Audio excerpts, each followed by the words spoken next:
Thank you for joining us here today. How are you doing today?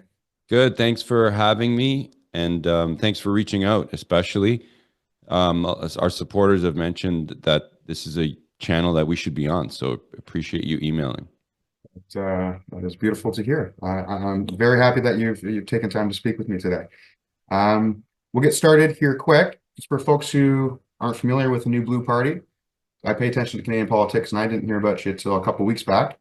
Do you want to just give us a quick elevator pitch as to what you're all about?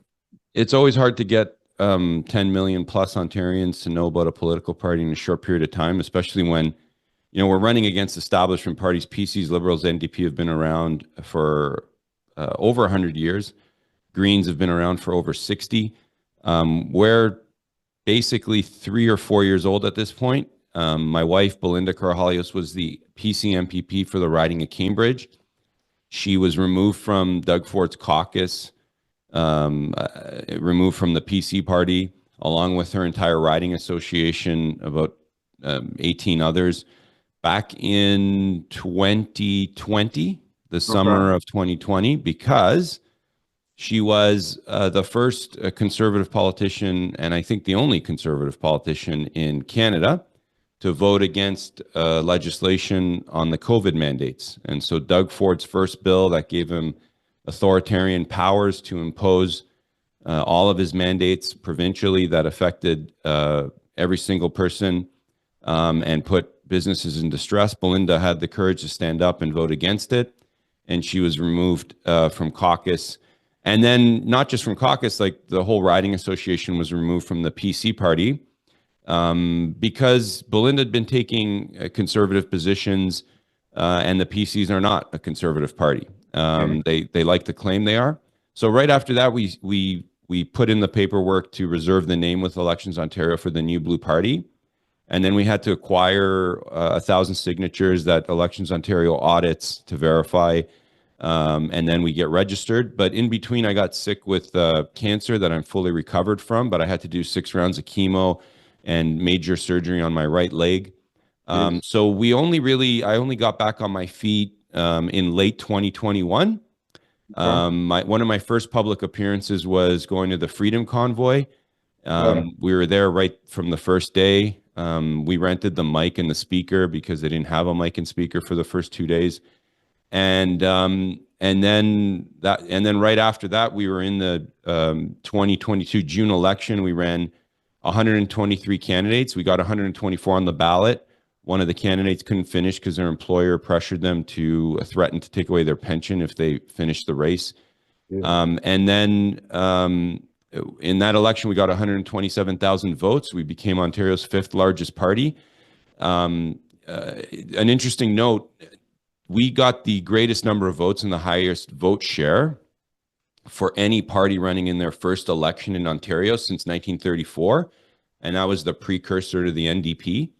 And then here we are 2.5 years later.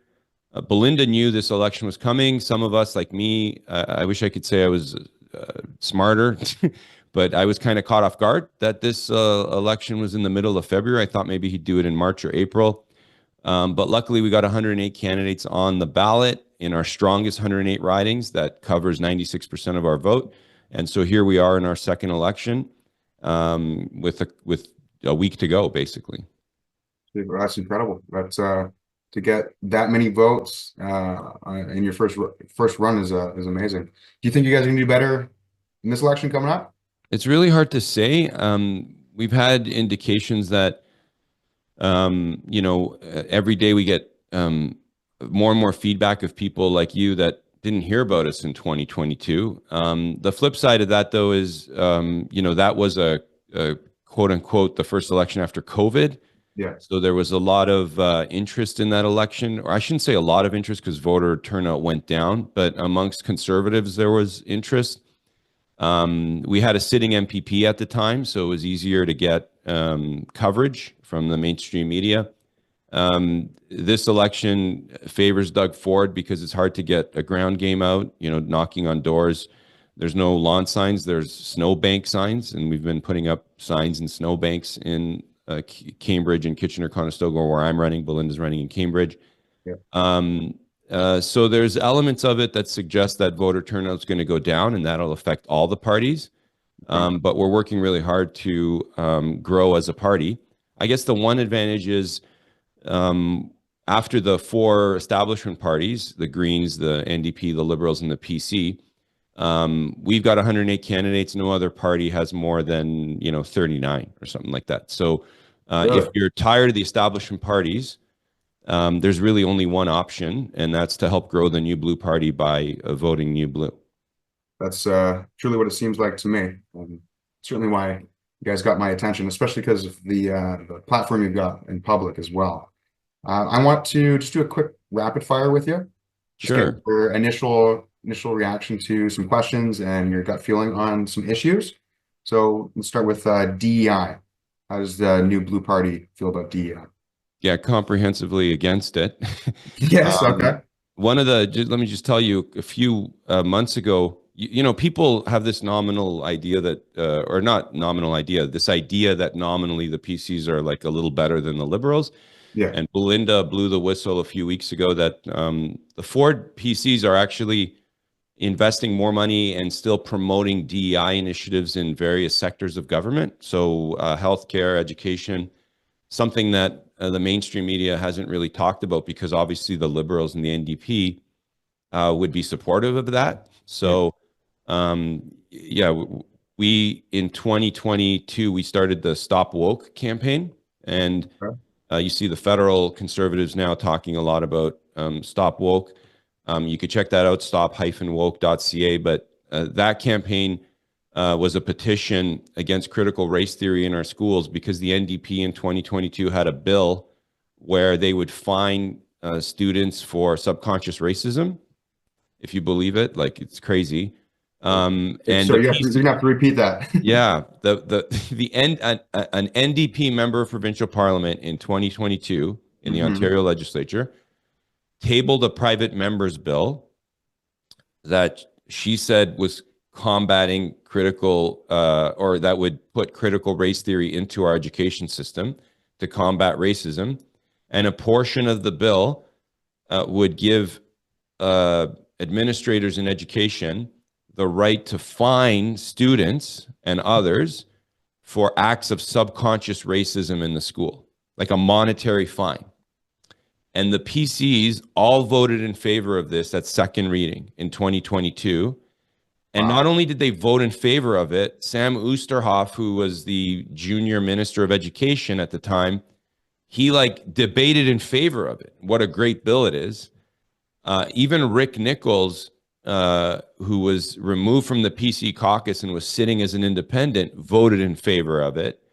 Belinda was the only one to vote against it. So if you Google Belinda Karahalios critical race theory, if you just go to our website and visit the stopwoke.ca link, that's right on the front page of our website, you'll see the petition. And Belinda was the only one to vote against it, got some heat for it. Unfortunately, there were some, social media influencers that refused to acknowledge that Belinda was the opposition to this, even though she got criticized in the mainstream press for it. And so we've always, I guess this is a long-winded answer to your question on DEI initiatives. We've always been at the forefront of fighting back against this stuff.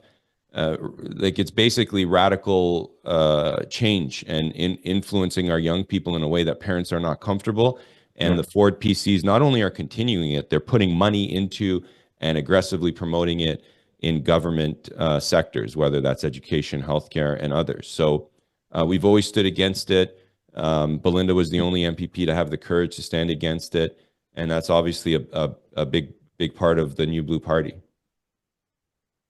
That is incredible. I had a feeling that Doug Ford was just like Justin, but it really seems like he's really fitting of that. Yeah, it's the whole party, top to bottom. Yeah, that's seem to be conservative in name only, which is really concerning, especially because I see a lot of people online give me flack actually on the channel just for suggesting that you vote for the New Blue Party as if it's going to split the vote enough and it's kind of make a difference. Right. Well, we can talk about that. That's that's the propaganda tool that's put out there by operatives of the parties. Every party Yeah. has their own piece of propaganda. And the PCs have been using this propaganda for a long, long time because regardless of who they get in as leader, it's always the same, right? And so Mhm. they can't really um, campaign on their record ever to conservatives or right of Yeah. center voters or anti-establishment voters, freedom loving voters. And so they have to do it in a subversive way, and that's one of the tools is you're going to split the vote if you vote new blue. Another one is if you think we're bad, can you imagine how much worse it would be in a liberal government? None of those things are true. Yeah. You know, in the last election, we got 127,000 votes. Doug Ford still got a majority. So it's not like a pie where you're taking slices of the pie away. Yeah. The reality is there's 50% of the people in any given vote are not going to vote, and that changes every election. So we're trying to create an option for those people who are not voting for the Ford PCs Yeah. and allow the other portion of the conservative PC vote that's asleep and isn't figuring it out, giving them an option to realize, to come to their senses. But this takes time, right? So the PCs have a brand. Like my grandparents didn't speak any English, and they Okay. knew what PC and liberal was, right? They knew PC, liberal, NDP. So Okay. if you put it in that context, to kind of have that same branding in the minds of Ontarians for the new blue, that can't happen in 2 years. And No. that can't happen with a meme that goes viral or an interview like this that goes viral. That's a long-term commitment to Sure. grind it out. And so after the last election, we were trending on Twitter because people left ballot boxes, 123 polling stations across or ridings across Ontario, and they saw New Blue, and they were all tweeting. You know, some of them probably making fun of us, but whatever.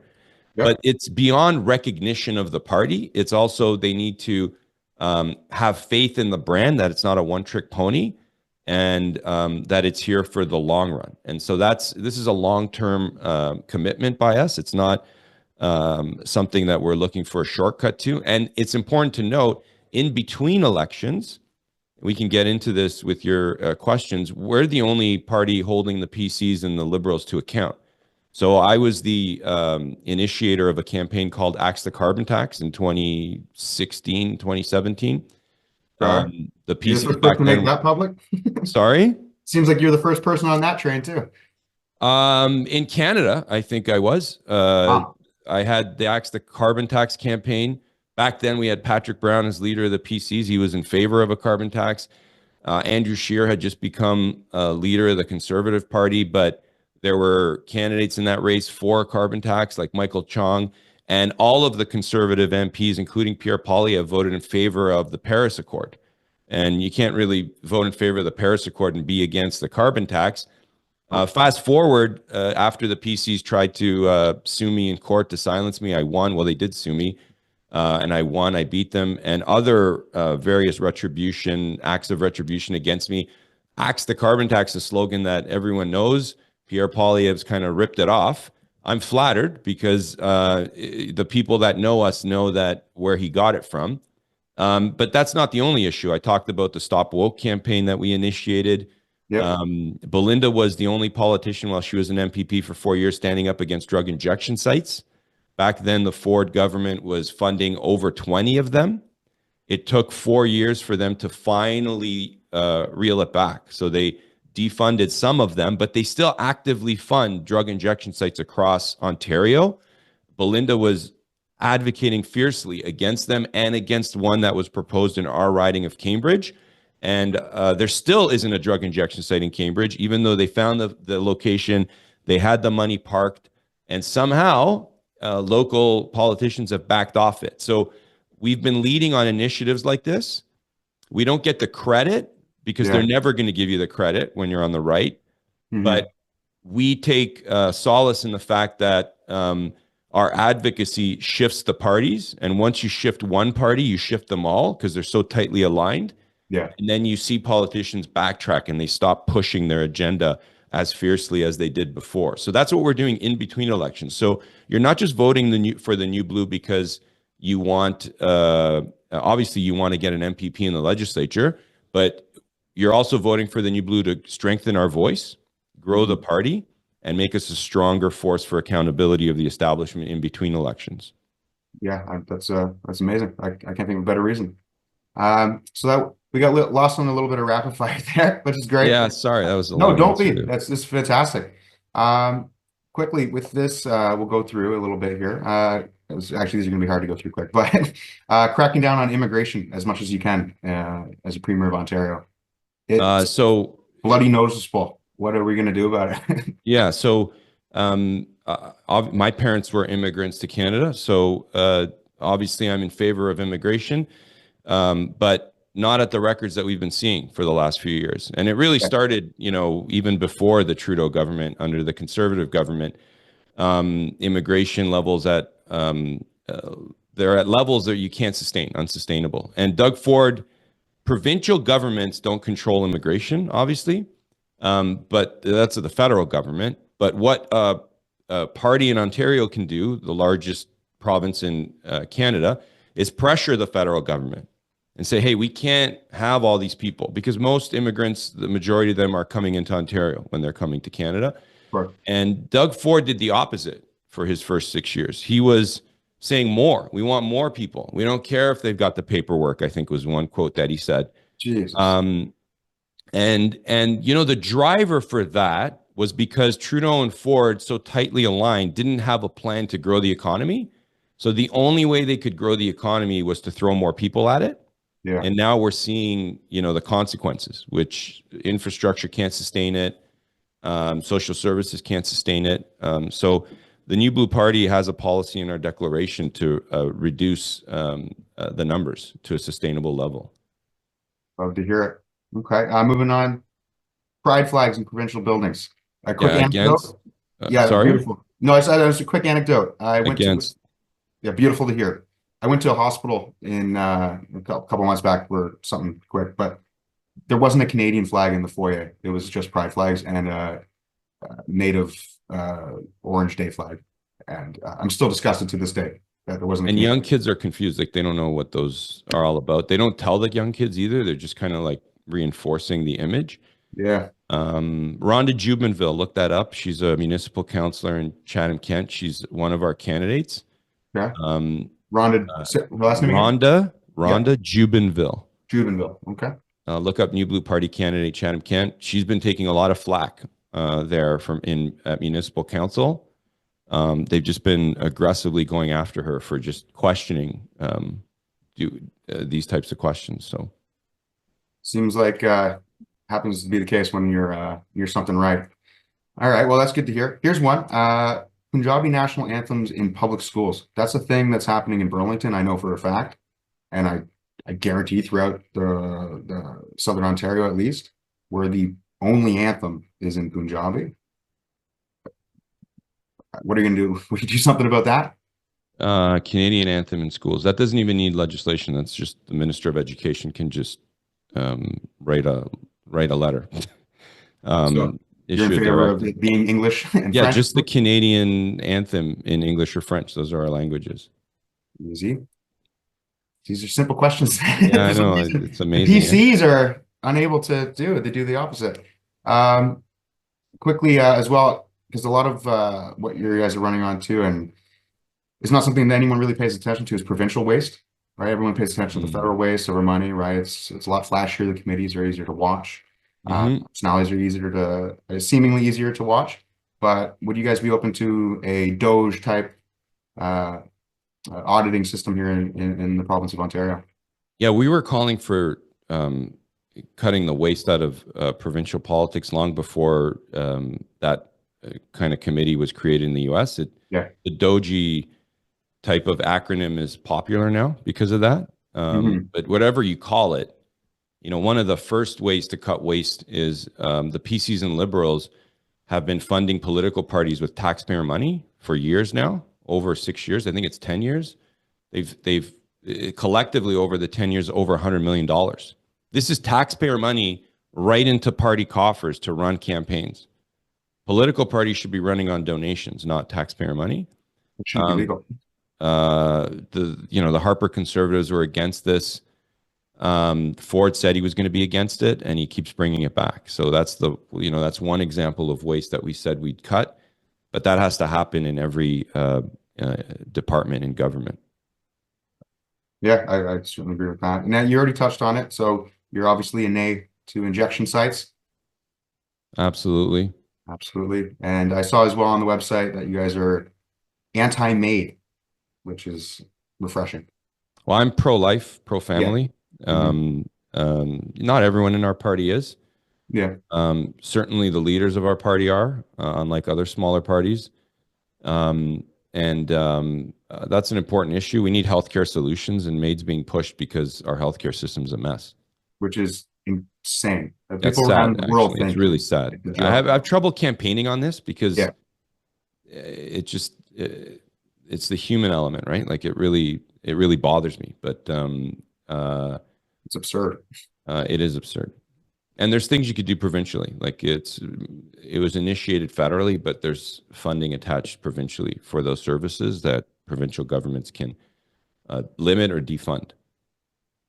It's good to know. And digital ID, I saw as well. You guys had a blip there on New Blue Party website. You guys are anti-digital ID. Just quickly on that. One of the 42 policies in our grassroots policy declaration. We're also the only party in Ontario that has a grassroots policy process. So we had a convention last year.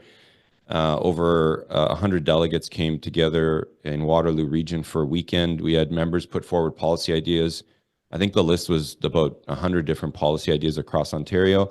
Okay. And fierce debate. And we've got the 42 that passed on our website as the New Blue Party's policy declaration. And obviously digital ID was one of them. It's interesting though that I'll say this. I shouldn't probably say this, but digital ID gets confused with things like what do you call the barcode? Oh, QR code? Yeah, the QR code. So we had literature in the last election that had a QR code on it, so people like the younger people could just. And then we got it like accused of some voters that that's like playing with digital ID. So we might Okay. use a QR code on some lit, but we're Yes. against digital ID. Two different things. Okay, good to know. Make sure the voters know that. Yeah. Um, a quick comment too as well, which I thought this whole election, it stinks. Everyone knows it stinks. It's weird. We don't need Doug Ford to fight Donald Trump. We don't need to pay attention, really, frankly. That's the federal issue, especially Right. with some issues in the province. Right. But I noticed he flip-flopped on Starlink several times. Something that's going to cost a tenth of what was projected. The amount of money that they spent, I forget the name of the company. It was a Quebec-based company. I think it was like $3 billion. Didn't build a single satellite. And then you got a cheap solution. Are you in favor of bringing Starlink up here, or do you think Elon Musk is a bad person? No, I don't think Elon's a bad person. I didn't like the way he made his money on government subsidies and green cars, electric vehicles. He's come on side now on a lot of the issues. Yeah. I think more on the fiscal side. I think New Blue voters are more conservative than Elon. Oh, for sure. He's a small R Republican, I'd say. Yeah, yeah.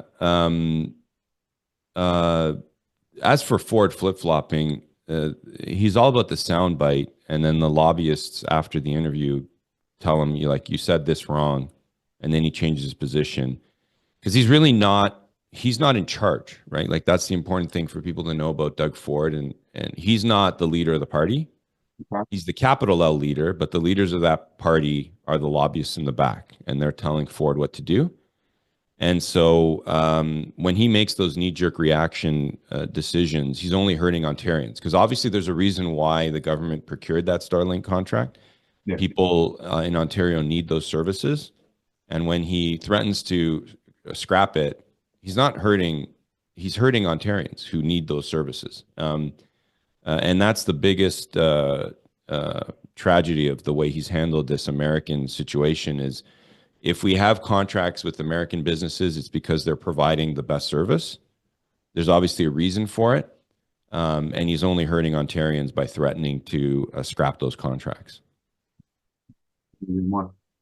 As well, we're moving through. I got here not so much as a rapid fire here for you, but I noticed on the website, which I hadn't seen on any other political website, educate people on the dangers of communism.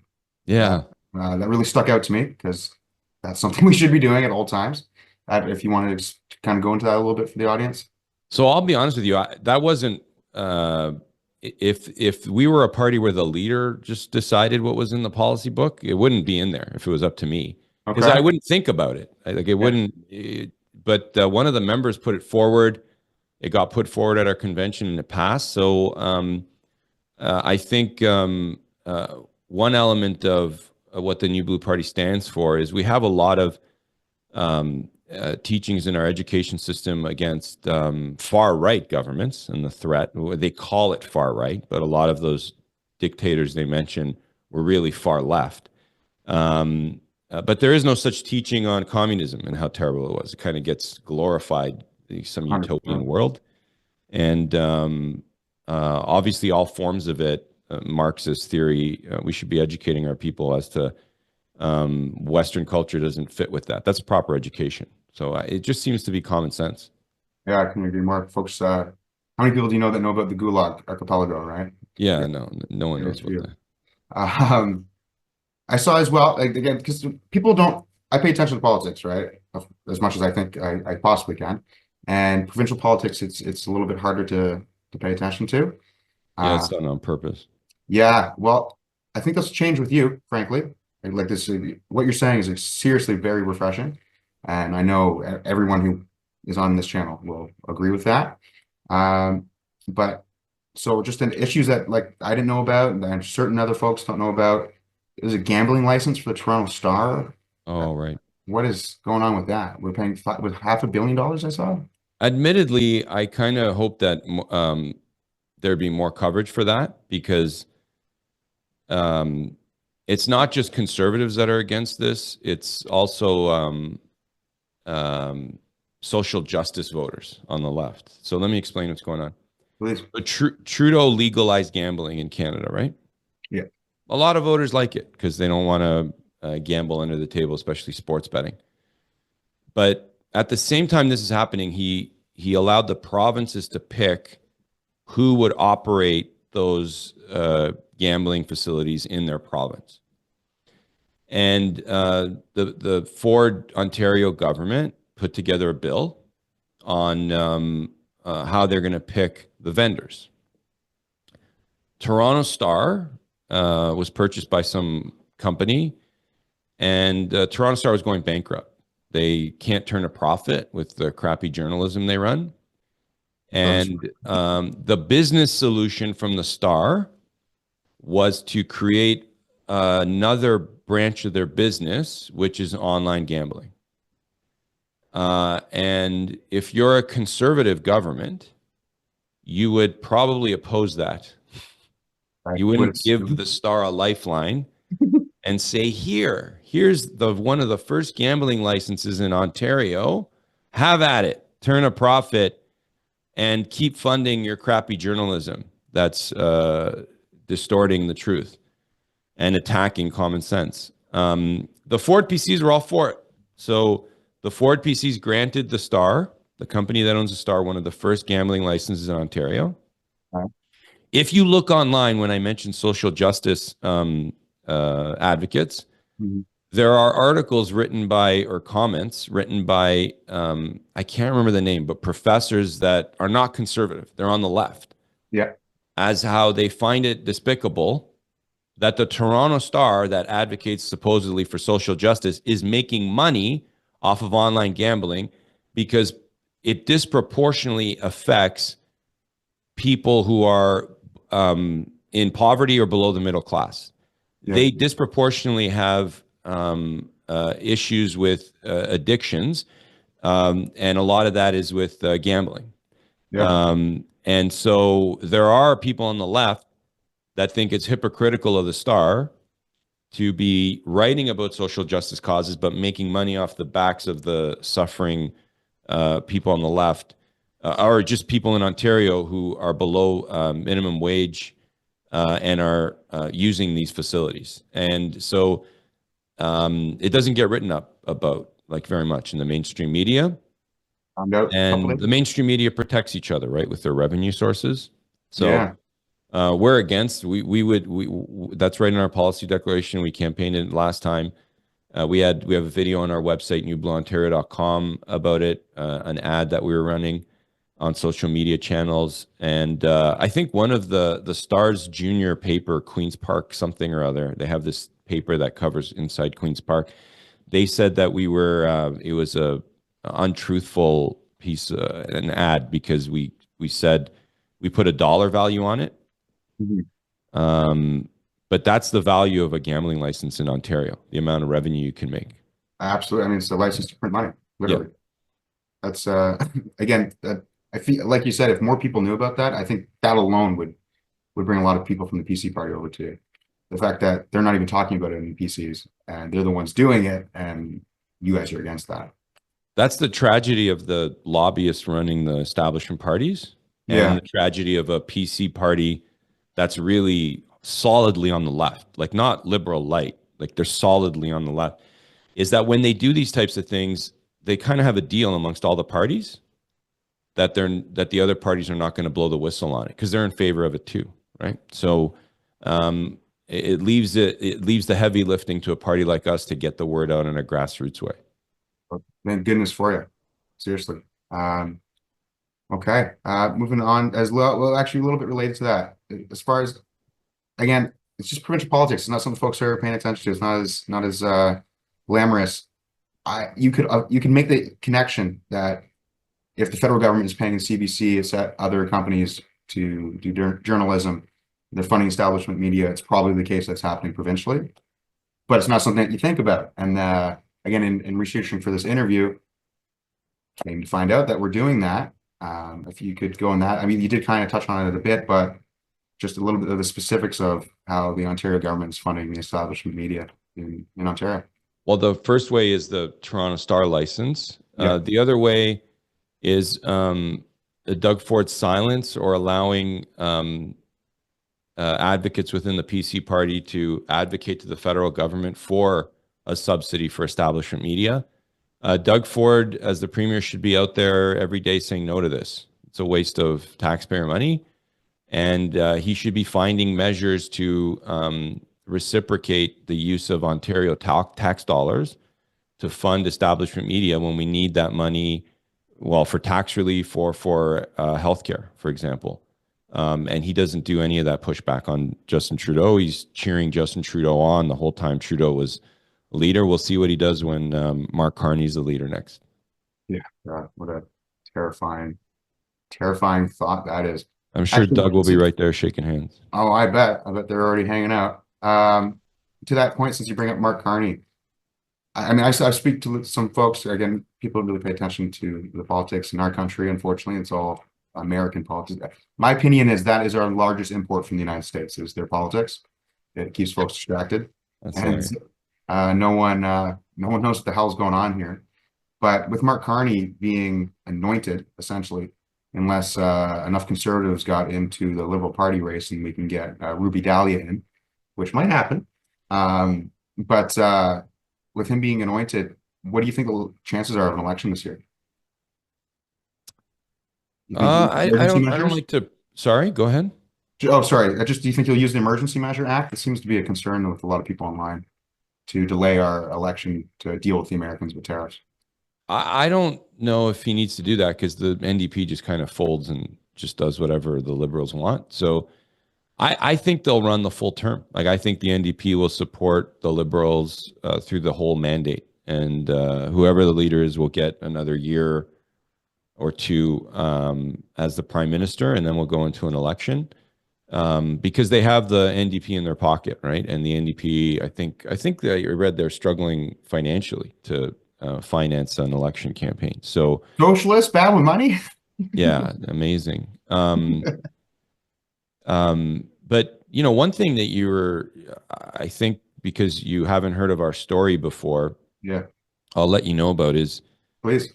it's important to know that these leadership elections in the establishment parties in Canada, they're predetermined in a way.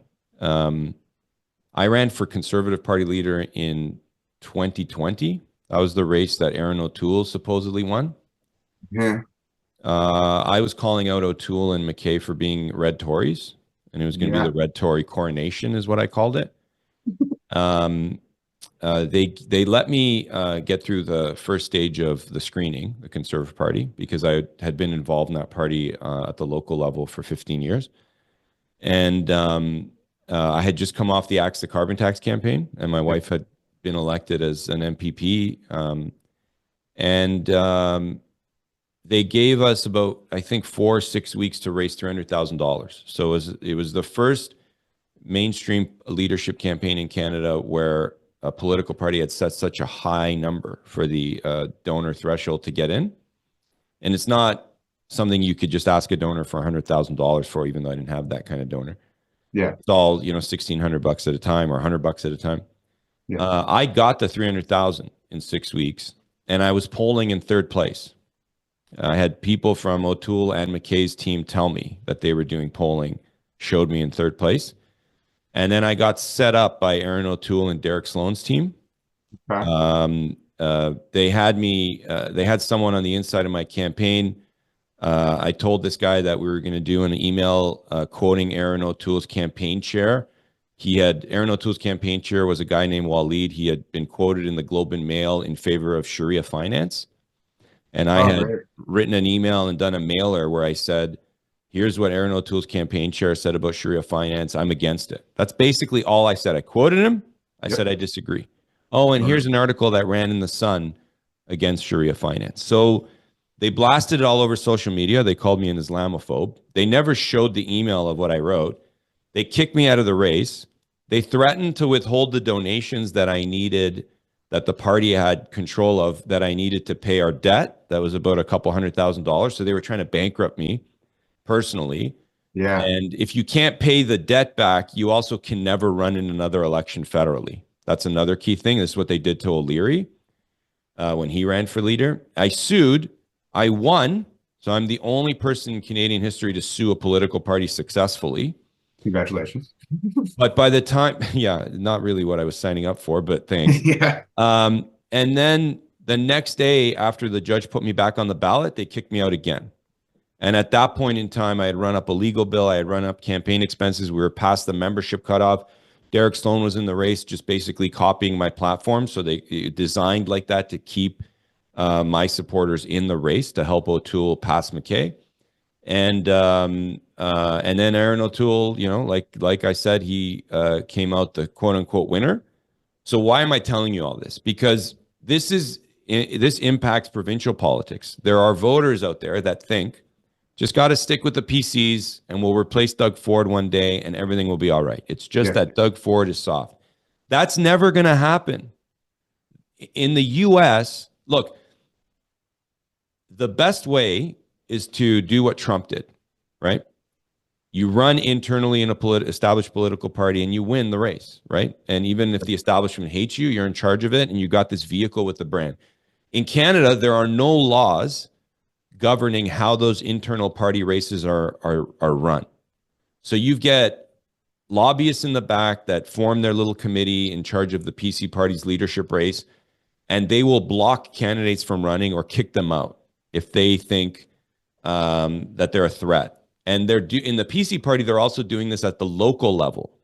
So ever since 2018, when I ran for PC president at a convention that they rigged, and that's still in court, the Doug Ford PCs don't have votes to elect their candidates in different ridings. So they had their Milton MPP resign in 2024 or 3, and Doug Ford just picked the former Liberal to be the candidate. He just picks all the candidates.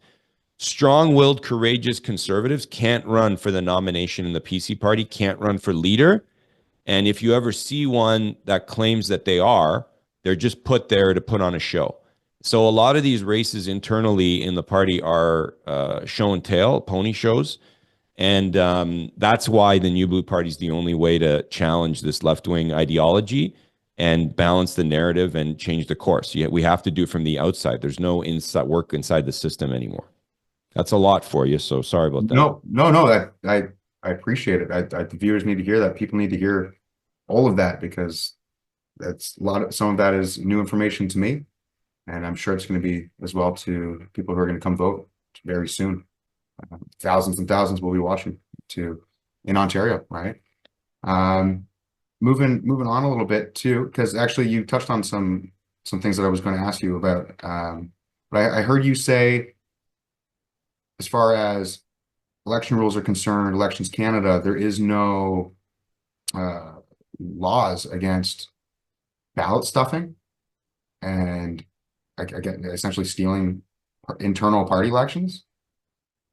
How frequently is that? Is that happening all the time? It's a kind of a mind-blowing concept. Yeah. So Elections Canada runs the federal elections. Elections Ontario runs local election, Yes, provincial correct. elections, right? Yeah, Elections Ontario, pardon me. Headquarters at Election Ontario mainly has good people there. So when we need to get a hold of them, we can get a hold of them. They have laws on the books on ballot stuffing come election time. So you walk into a polling station for this general election, you pick up a box, you throw it in the air, you run out the building with this box of ballots. You try to impersonate someone. There are laws on the books that say that's you can't do that. That's an offense against the Elections Act. And you could get charged criminally under different sections of the criminal code. For a party race, there are no laws. It's a lawless environment. There are rules that supposedly political parties have, okay? Yeah. They don't follow those rules on the PC side. They don't even have elections anymore. So Belinda, when she was an MPP, as a PC MPP, before she got elected and Doug Ford got elected, Patrick Brown was the leader of the PCs. There were reports of ballot stuffing in PC nominations. Hamilton police investigated a nomination and they confirmed there was ballot stuffing. They just couldn't identify who did it. And there were other reports of irregularities when Patrick Brown was leader. Belinda put forward a bill, and it was really straightforward. It was her first private member's bill. It was, see these laws that are on the book in the Election Act that Elections Ontario runs that apply in general elections? Let's add a line in the Elections Act that says this also applies to internal party elections. The Doug Ford PCs went crazy behind the scenes. They were threatening her, pushing her, bribing her to just drop the bill. She said no. It came to a vote. She's still a PC MPP at this point in time. They finally, on the day of the vote in favor of it, but they say that they're going to amend the bill to allow a party to opt out of whether this applies to them. Okay? Okay. After second reading, the bill goes to committee, and the government controls the committee provincially. That's how the rules are. And Belinda wasn't on that committee, and the committee never brought the bill back for third reading. And Doug Ford's PCs let it die. So when the 2022 election happened, that bill died. Belinda didn't get reelected, and no one's ever brought it back. So it's a lawless environment when it comes to leaderships and nomination elections in Ontario. I suffered this because when Doug Ford won, I thought, surely this was a Patrick Brown problem. This is never going to happen again. Mm-hmm. They let me run for party president in 2020. I had such a strong campaign against this establishment, Red Tory, who's been around the PC party for decades. And we were dominating. Our voter ID of delegates at the convention was over 66%. And that's just people responding. And my opponent had about like 5-10% support. And the support got better at the convention. The final result was they had more ballots in the boxes than delegates and voters that voted. And they never allowed for a recount. They never reconciled. You know how in an election you have the list of voters? Yeah. And then there's a list, and then you can go back and check how many of those people voted. Mm-hmm. And the number of check marks of people who voted is equal to the ballots. Yes. Yeah. They never had that list. They never created that list. So I called the police. I called Elections Ontario. They all said there's nothing we could do. And I initiated a lawsuit because hundreds of delegates were at that paying hundreds of dollars to vote for me, and I felt obligated to them. Mm-hmm. And it's still in court. It's still in court. So it's not even settled. So it's a lawless environment. And don't hold your breath if you think you're going to get a better leader of the PCs than Doug Ford next time. That is not only shocking, but disheartening. And Yeah, the nomination process in the US, those elections are protected by law. So if they could kick Donald Trump out of the Republican race, I'm sure they would have, but they yeah, can't because it's protected by law. In Canada, political parties can just throw someone out of a race without explanation. as I almost speechless at that. That is Yeah, insane. it's crazy. No one knows that. Right? No, it's too inside baseball, right? Is what they say. Yeah. We're bringing light to it, and people that hear about it are shocked. Yeah. But it's hard to get the word out. Yeah. Well, every little bit helps. That's for sure. Yeah, And and thank that's you something that for should go thank you like, for this chat. no, absolutely, 100%. I got a couple last questions for you because I know you got a meeting coming up here. Um, one is just an anecdotal question. I was in a park um, in Southern Ontario and just going for a stroll in the summer, and there were people shooting heroin. Like where kids were literally hanging out with their parents. This guy had like 3 dogs tied up in a tent, whatever. He's doing it. He's committing an indictable offense in public. It's just Mhm. simply what's going on, right? And so I called the police because it was disgusting, and I got lectured to by the police officer on the phone, Hmm. which was insane. And I just asked them to come check it out.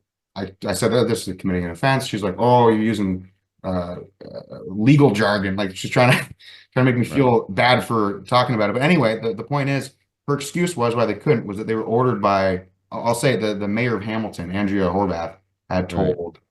told them not to deal with that. So that's coming down from the mayor to dealing with these people doing drugs and the encampments.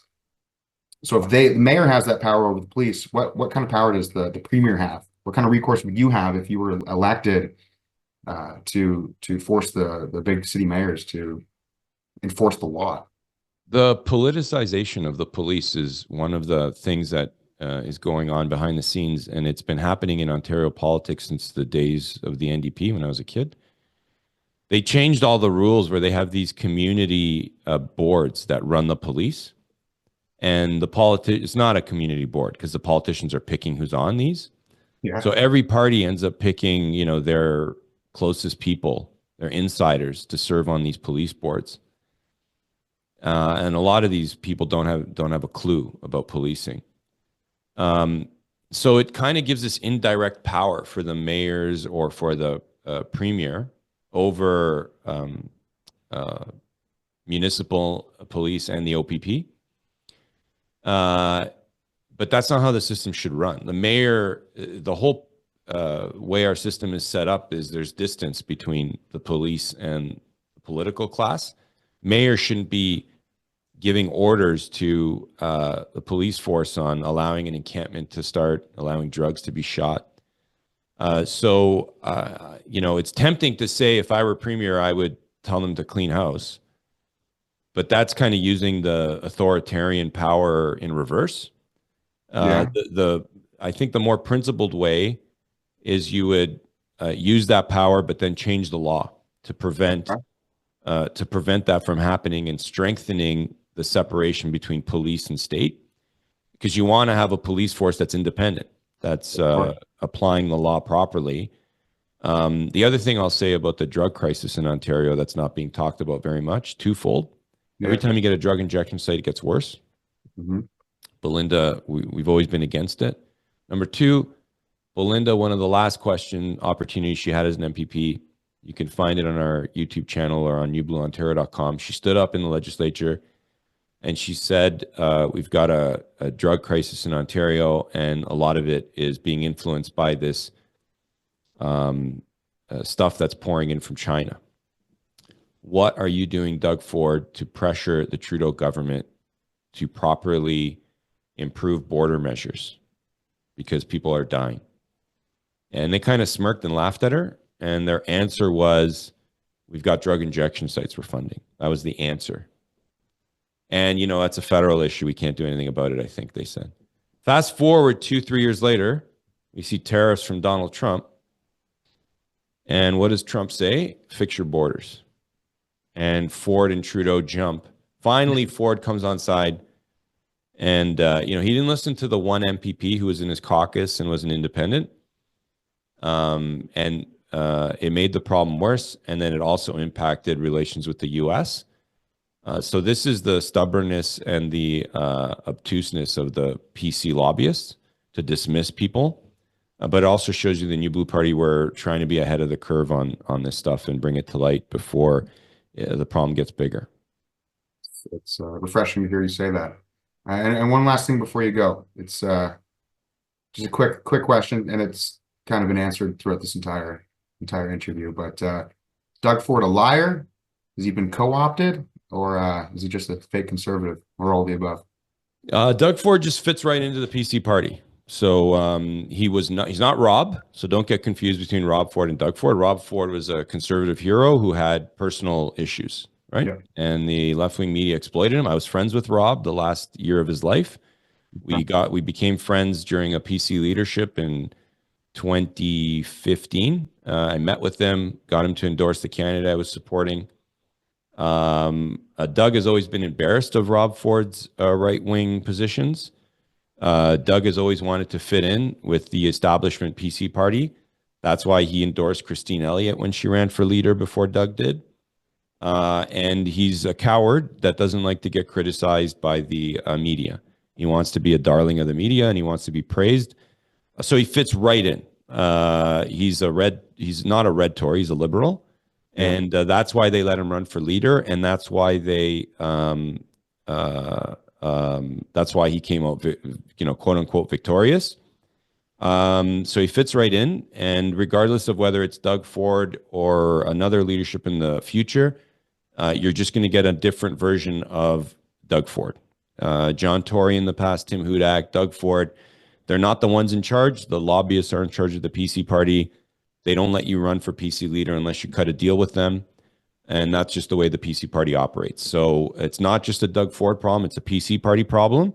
And if you want any common sense solutions in the future, I ask you to consider the New Blue Party and help us get bigger and stronger so we have a louder voice in between elections. Absolutely. That's a great way to end this.